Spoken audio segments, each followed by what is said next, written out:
आणि आता एक धक्कादायक बातमी नागपूरमधून केंद्र सरकारच्या जीएसटी विभागामधील एका लिपिकाने दारूच्या पैशासाठी ऑफिसमध्ये फाइल्स भंगारामध्ये विकल्याचा खळबळजनक प्रकार समोर आलेला आहे। नागपूरच्या सिव्हिल लाईन्स येथील व्हीसीएस स्टेडियम समोर जीएसटीचे नागपूर झोनल ऑफिस आहे। याच कार्यालयातील लिपिकाने हा धक्कादायक प्रकार केलाय। या कर्मचाऱ्याचं नाव मोहित गुंड असं असून त्याच्यावरती निलंबनाची कारवाई झाली आहे। ऑफिसच्या सीसीटीव्ही फुटेजच्या आधारे हा सगळा प्रकार उघडकीस आलाय। अखेर भंगारवाल्याकडून जीएसटी अधिकाऱ्यांनी या सगळ्या फाइल्स परत मिळवल्यात। या प्रकरणाचा आढावा घेतलाय आमचे प्रतिनिधी प्रवीण मुधोळकर यांनी। पाहूयात तर हा आढावा आपण पाहणार आहोत। महत्त्वाची बातमी आता आपण नागपूरमधून पाहतोय। केंद्र सरकारच्या जीएसटी विभागामधील एका लिपिकाने दारूच्या पैशाकरता ऑफिसमधील फाइल्सच भंगारामध्ये विकून टाकल्याचा खळबळजनक प्रकार घडलाय। नागपूरच्या सिव्हिल लाईन्स येथील व्हीसीएस स्टेडियम समोर जीएसटीचे नागपूर झोनल ऑफिस आहे। याच कार्यालयातील लिपिकाने हा धक्कादायक प्रकार केलाय। मोहित गुंड असं या कर्मचाऱ्याचं नाव आहे। त्याच्यावर निलंबनाची कारवाई करण्यात आलेली आहे। तर हा सगळा प्रकार उघडकीस आल्यानंतर भंगारवाल्याकडून जीएसटी अधिकाऱ्यांनी सगळ्या फाइल्स परत मिळवल्या। नागपूरच्या सीजीएसटी म्हणजे central goods and services tax या केंद्र सरकारच्या झोनल ऑफिसमधून फाईल विकण्यात आल्याचा गंभीर प्रकार घडलेला आहे।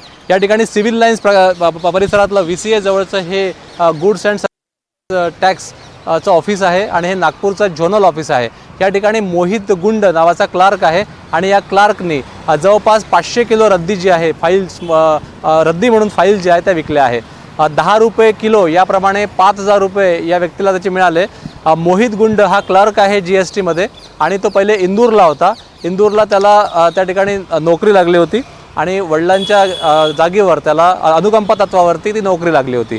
इंदूरला सुद्धा काम करत नसल्यामुळे आणि दारू पिऊन कामावर येत असल्यामुळे मोहित गुंड याला नागपूरला ट्रान्सफर करण्यात आलं होतं आणि नागपूरच्या व्हीसीए जवळच्या या ऑफिसमध्येच त्याची ट्रान्सफर झाली होती।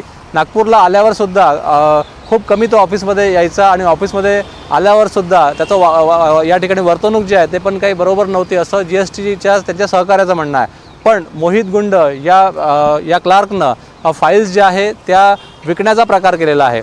ऑटो घेऊन गुरुवारी या ठिकाणी मोहित गुंड आला आणि ऑटोमध्ये त्यानं जवळपास 500 किलो वजन भरतील एवढ्या फाईली त्याने ऑटोमध्ये टाकल्या आणि तो विकायला घेऊन गेला।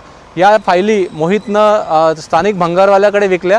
नंतर या फाईल गायब झाल्यानंतर जीएसटीचे अधिकारी आले आणि त्यांनी सीसीटीव्ही चेक केलं तेव्हा मोहित गुंड ऑटोमध्ये फाईल्स घेऊन जात असल्याचं दिसलं। त्यानंतर भंगारवाल्याला पकडून आणलं आणि भंगारवाल्याला 5000 रुपये देऊन त्या फाईल्स परत मिळवण्यात आल्या। त्यामुळे अत्यंत गंभीर आहे। जीएसटीचे प्रकरणं जी असतात 5 कोटीपर्यंत ज्या लोकांनी जीएसटी भरला नाही त्यांना बेल असते आणि 5 कोटीपेक्षा जास्त ज्यांनी पैसे भरले नाही ते नॉन बेलेबल ऑफेन्स आहे। अत्यंत महत्त्वाच्या फाईल्स असतात, बिलं असतात आणि जर या फाईल जर गहाळ झाल्या असत्या जवळपास 100 किलो फाईल्समध्ये किती फाईल बसतात याचा अंदाज येऊ शकतो। त्यामुळे हे अत्यंत गंभीर प्रकरण आहे आणि या संपूर्ण प्रकरणामध्ये पोलिसांना कुठली माहिती देण्यात आलेली नाही आहे। जीएसटीच्या अधिकाऱ्यांनी काही सहकाऱ्यांनी ही बातमी बाहेर पोहोचवली आहे।